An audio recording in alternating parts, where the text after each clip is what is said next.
اور اس روئے زمین پر بسنے والی تقریباً 70% خواتین کی رہنمائی کے لیے ایسی پاک باز معلمات اور استانیوں کی ضرورت تھی جو اللہ کے نبی کے حرم میں رہے، نکاح کے ساتھ رہے، پاک بازی کے ساتھ رہے اور اللہ کے نبی سے دین سیکھ کر آگے امت کی بیٹیوں تک دین کو پہنچائیں۔ ایک عورت یا ایک بیوی ساری امت کی خواتین کو تبلیغ نہیں کر سکتی تھی۔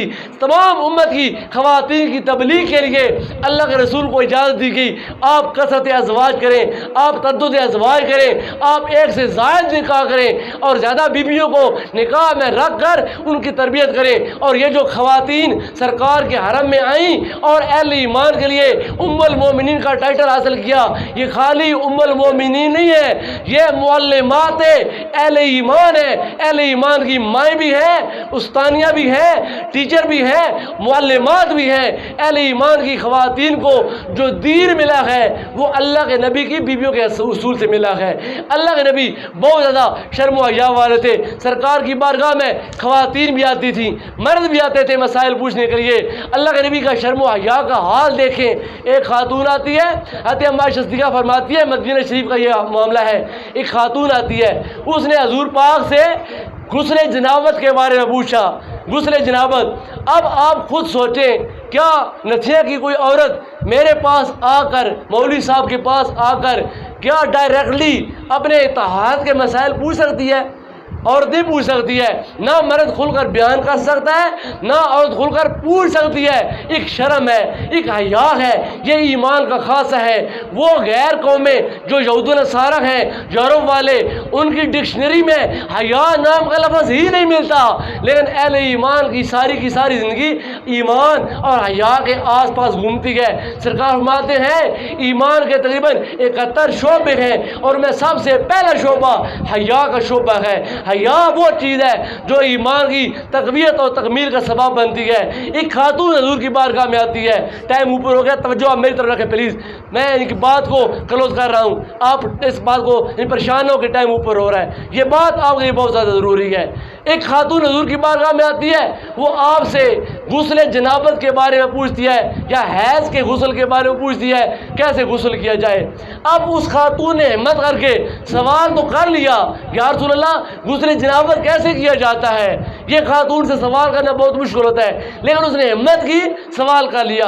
اب آگے وہ اللہ کا نبی ہے جو شرم و حیا کا پیکر ہے، اللہ کے نبی کو علم ہے کہ اس کا حل کیا ہے، لیکن سرکار نے اس سوال کا جواب کنایا دیا، اشارے میں دیا۔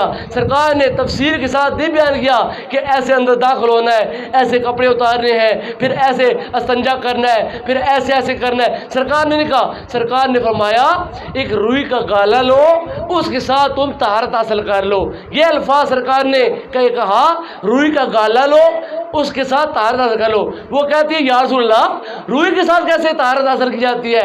سرکار نے دوبارہ یہی کلمات دہرائے، میں ایک روئی کا گالا لو اور اس کا طہارت حاصل کر لو۔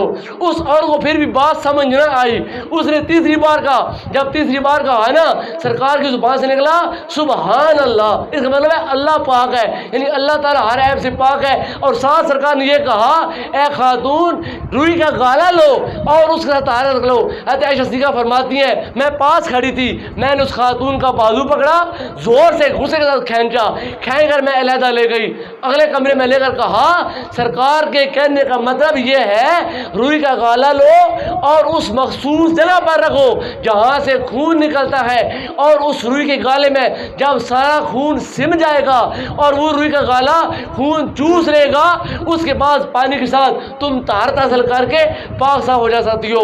اب یہ بات سرکار ڈائریکٹلی بتا سکتے تھے، لیکن سرکار شرم و حیا والے تھے، سرکار میں شرم و حیا بہت زیادہ تھی۔ سرکار نے اشارہ کر دیا، کہا روئی کے گالا لو اور طہارت حاصل کر لو۔ اس کی وضاحت آگے ام المومنین حضرت عائشہ صدیقہ نے کی کہ روئی کا گالا اس مقام مخصوص پر رکھو جہاں سے خون نکلتا ہے، وہ روئی کا گالا خون چوس لے گا، اور جب روئی کا گالا خون چوس لے گا اس کے بعد پانی کے ساتھ غسل کر لیا جائے۔ تو امہات المومنین جو تمام نبیوں، تمام امت کے اہل ایمان لوگوں کی ماں کا درجہ رکھتی ہیں، ان کے جب وہ سرکار کے حرم میں آنے کا مقصد تعلیمی مقاصد تھے، تشریح مقاصد تھے اور ملی مقاصد تھے۔ سرکار نے کثرت ازواج کی، اب وقت نہیں ہے کہ میں تمام انہیں کے پاک باز خواتین کے اسماء گرامی آپ کے سامنے تلاوت کروں۔ انشاءاللہ تعالی جہاں سے آج گفتگو ختم ہو رہی ہے یہاں سے آگے بات قول جمعہ پر چلائیں گے اور تفسیر کے ساتھ ہم ان تمام امہات المومنین کی سیرت اور کردار کو پڑھیں گے،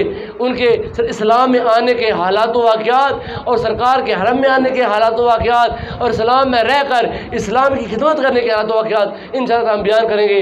یہ باتیں میرے لیے بھی اور آپ لوگوں کے لیے اس لیے ضروری ہے کہ یہ خواتین ہم سب کی مائیں ہیں، ہم اہل ایمان ہیں اور یہ امہات المومنین ہیں۔ ہم کو ان امہات المومنین اپنی ایمانی اور روحانی ماؤں کی سیرت کے بارے میں علم ہونا بہت زیادہ ضروری ہے۔ شومی قسمت ہماری بد نصیبی کہ ہم کو ان کے اسماء تک نہیں آتے، ہم کو ترکیب نہیں آتی کہ سیدہ خدیجہ کے بعد دوسری بیوی کون تھی، تیسری بیوی کون تھی، چوتھی بیوی کون تھی، ان کے نام کیا تھے، جبکہ ہمارا دعویٰ ہے غلامی رسول میں موت بھی قبول ہے۔ موت بہت دور کی بات ہے، پہلے اپنے نبی کے خاندان کو پڑھو، اپنے نبی کے خاندان کے بارے میں جانو کہ نبی کی بیویاں کون سی ہیں، نبی کے بیٹے اور بیٹیاں کون سی ہیں اور کن کن جو امہات سے اللہ نے آپ کو عطا فرمائی۔ اللہ تعالیٰ کی بارگاہ میں دعا ہے اللہ تعالیٰ ہم سب کو اسلام کا کامل دین عطا فرمائے اور اسلام کی تعلیمات پر اللہ پاک ہم سب کو کاربند فرمائے۔ اللہ کے نبی کے خاندان سے، اللہ کے نبی تعالیٰ کے، اللہ کے نبی کے جو گھر والوں سے اور در والوں سے اللہ پاک ہم سب کو قلبی وابستگی عطا فرمائے۔ آمین۔